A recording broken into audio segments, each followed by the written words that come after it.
President Biden, he traveled to Texas yesterday to deliver an election year speech calling for radical changes to the U.S. Supreme Court. Not since FDR have we seen something like this. It includes term limits for court justices. The president's address shows both his efforts to delegitimize the current court as well as his call for stacking future courts with loyal partisans of the left. Does this reveal how the left's entire agenda remains dependent on the courts? Joining me now to discuss this, Congressman Chuck Fleischmann. He serves on the House Appropriations Committee and the House Committee on Science, Space, and Technology, represents the 3rd Congressional District of Tennessee. Congressman Fleischmann, welcome back to Washington Watch. It's always good to see you. Tony, good evening. Thank you. A privilege to be with you, sir. So, Congressman, let me ask you this. For decades, the left has relied on the court to impose their agenda on Americans.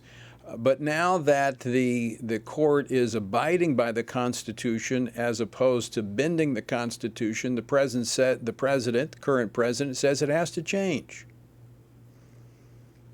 Well, I'm outraged. As you know, Tony, for years, the left engaged in what we call judicial activism.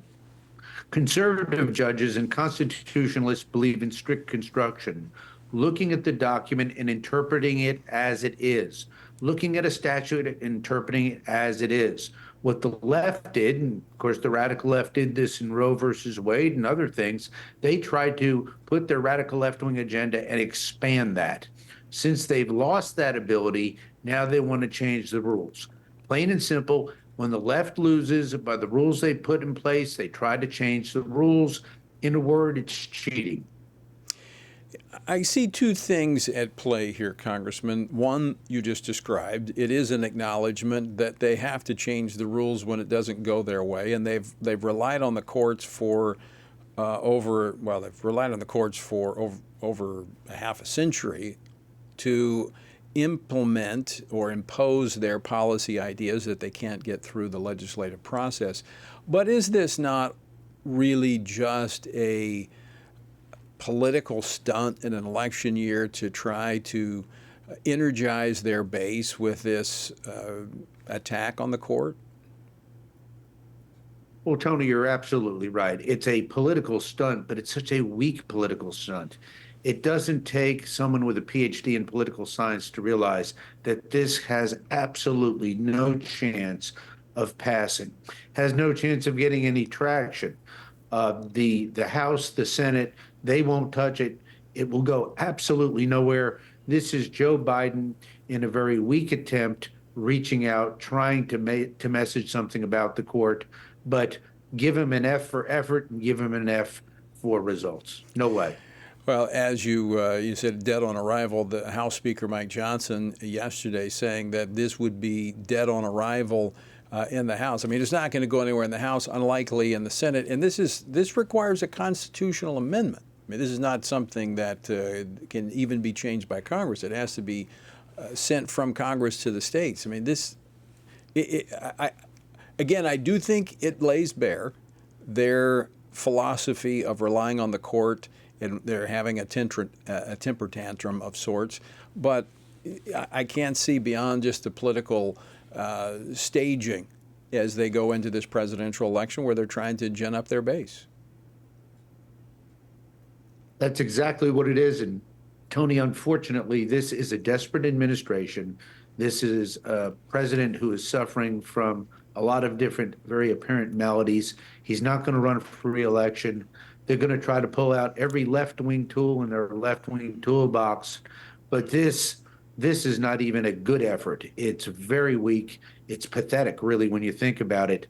And our founding fathers gave us a great Constitution with an ability, a built-in ability to amend the Constitution. Americans never take that lightly when we've amended the Constitution, but this has absolutely no chance whatsoever. It's a swing and a miss. The president, in an opinion piece in the Washington Post, he said, "What is happening now is not normal, and it undermines the public's confidence in court decisions, including those impacting personal freedom. We stand in the breach." Of course, his comments about personal freedom is abortion. And again, it appears as long as the court is bending or breaching the Constitution as opposed to yielding to it, it's okay. But once the court begins to work within the confines of the Constitution, as you laid out, a textualist, a strict constructionist, they have a problem with that. They want activists on the courts. And that's a big difference between the two parties, is it not? You're absolutely right. And I can say this, they want left-wing activism, not only in the economic realm, but in the social realm. That's their ethos, that's their desire.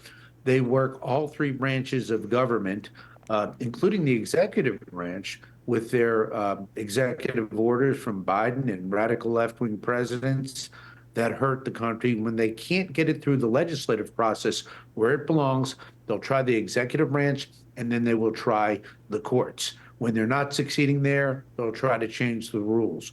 What we have to realize, Tony, is that as conservatives, as constitutionalists, we have got to make sure that we never let them win at this. Stick to the rule of law, respect the Constitution, and most importantly, respect what the Constitution does, giving us three independent branches of government that should be able to govern themselves. The United States Supreme Court wants an ethics rule. They should be able to put in their own ethics rules. The House and Senate shouldn't do it. Definitely the White House should not do it.